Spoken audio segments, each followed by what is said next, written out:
Here I have these metal tie rubber bands. First and foremost, I want to say thank you to the company for sending me these so I could go ahead and unbox them and give you my honest review. So as you can see, they come in a little box like this. Absolutely love the way that it looks. It just makes them look super fancy. So let me go ahead and take them out just to show you what they look like. So you can see they are metal, they are gold, and then they have the rubber band tied around them. This is what the inside looks like, and then this is what the outer part looks like. So there are different sizes. So as you can see, this one's like a double link. The gold part right here, it's like a double linked one.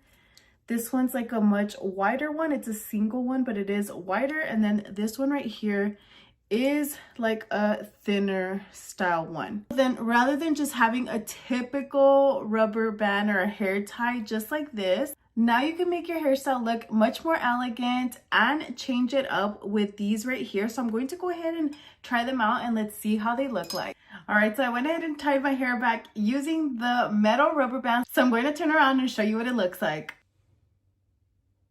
So if you want to go ahead and change up your ponytail, just going from simple to this, overall I would definitely recommend. They look amazing and it changes up the hairstyle.